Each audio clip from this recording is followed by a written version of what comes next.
एक बात समझ लीजिए, लक्ष्मी कृपा करती हैं कब, पितृ कृपा करते हैं कब। बहुत सुंदर वर्णन आया है। जिस घर में, जिस कुल में स्त्री से पति प्रसन्न रहता हो, जिस कुल में पति से स्त्री प्रसन्न रहती हो, उस कुल में अवश्य ही पितरों की कृपा बनी रहती है और उस घर को छोड़कर लक्ष्मी जी कभी नहीं जाती हैं। हमेशा लक्ष्मी जी की कृपा उस घर पे बनी रहती है जहां स्त्री पुरुष, पुरुष स्त्री दोनों एक दूसरे से पति पत्नी संतुष्ट रहते हों। तो आप सबसे निवेदन है कि गृहस्थ में प्रसन्नता प्राप्त करने के लिए पति पत्नी से छोटी छोटी चीजों में असंतुष्टि नहीं रखनी चाहिए। छोटी छोटी चीजें हैं, गृहस्थ में ऐसा होता है कि कई बार चीजें प्राप्त नहीं होती हैं तो उसमें असंतोष न करें, कुछ चीजें भगवान के ऊपर भी छोड़ देनी चाहिए। और दूसरी बात, मनुष्य को प्रयत्न पूर्वक स्त्री की रक्षा करनी चाहिए, क्योंकि स्त्री की रक्षा होने से संतान का आचरण, कुल, आत्मा और धर्म, इन सब की रक्षा हो जाती है।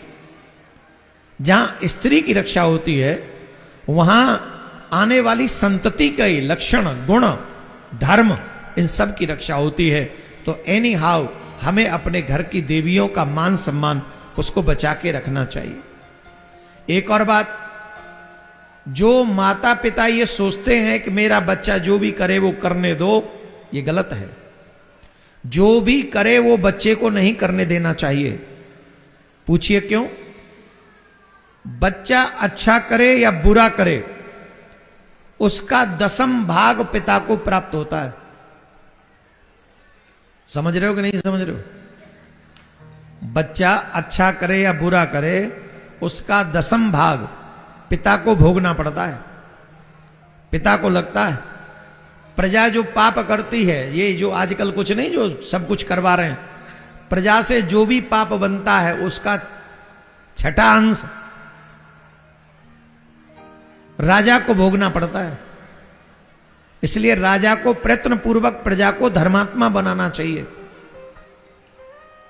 और चेला अच्छा करे या बुरा, उसका 6वां अंश गुरु जी को भोगना पड़ता है। इसलिए गुरु मंत्र लेने के बाद में शिष्यों को अच्छा मार्ग स्वीकार करना चाहिए। आपके किए हुए पापों का भी फल आपके गुरुदेव को भोगना पड़ेगा। इसलिए किसी के भी पास जाके गुरु दीक्षा ले आए वो तो आसान काम है, लेकिन हमारे द्वारा दीक्षा के बाद कोई अनैतिक कर्म ना हो, ये जिम्मेदारी हमारी है, अदरवाइज हमको भोगना पड़ेगा। इन चीजों का ध्यान हम सबको रखना चाहिए। दूसरी बात, ये बात बहुत ध्यान देने वाली है, बालक हो या स्त्री, न तो उनको अधिक लाड़ प्यार करना चाहिए और ना ही अधिक ताड़ना देनी चाहिए। ध्यान से सुने। अब देवियों की बात तो हम कर नहीं सकते क्योंकि आज का युग थोड़ा वैसा है, तो इसलिए ज्यादा कहेंगे नहीं, पर बच्चे को हम लाड़ प्यार करके बहुत बिगाड़ देते हैं। आप देखते होंगे जब हम बच्चों से लाड़ प्यार करते हैं तो वो इकलौता तो बेटा होता है, और इकलौता बेटा प्यार में इतना बिगड़ जाता है, प्यार कर करके वो आगे बड़े होके बट तुम्हारी भी नहीं सुनता है। और इकलौता बेटा हो या बेटी हो, कोई भी हो, न तो ज्यादा प्यार करना चाहिए उसको, न ज्यादा प्रताड़ित करना चाहिए, दंडित भी नहीं करना चाहिए ज्यादा।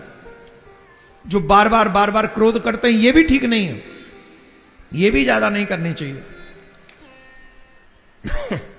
बहुत महत्वपूर्ण बात ये सुने, जो दूसरे की धरोहर को हड़प लेते हैं, रत्नों की चोरी करते हैं तथा पितरों के श्राद्ध कर्म छोड़ देते हैं, ये बहुत महत्वपूर्ण बात है, उनके वंश की वृद्धि कभी नहीं होती। किसके वंश की वृद्धि नहीं होती? जो दूसरे के हक को हड़प लेते हैं, रत्नों की चोरी करते हैं, पितरों के श्राद्ध कर्म छोड़ देते हैं। अब देखो कितनी बड़ी बात बता दी यहां पर। कितनी बड़ी बात। मोस्टली हमारी नजर दूसरे की संपत्ति पर रहती है। एक व्यक्ति को तो मैं जानता हूं बहुत पर्सनली, उसका वंश नहीं चलेगा क्योंकि वो दूसरों के हक को छीनता ही रहता है। एक दो नहीं, हजारों के हक छीने उसने। पर्सनली जानता हूं मैं उस व्यक्ति को, और इस समय उसके कोई पुत्र नहीं है, और खुद मेरे विचार से 55-60 साल का हो गया। इतने लोगों को सताया उस व्यक्ति ने दूसरों का हक छीन छीन के, और आज तक उसके कोई संतान नहीं। तो ये बात यहां सिद्ध हो गई। मैं उसका नाम तो ले नहीं रहा इसलिए किसी को पता नहीं है, लेकिन ये सच है।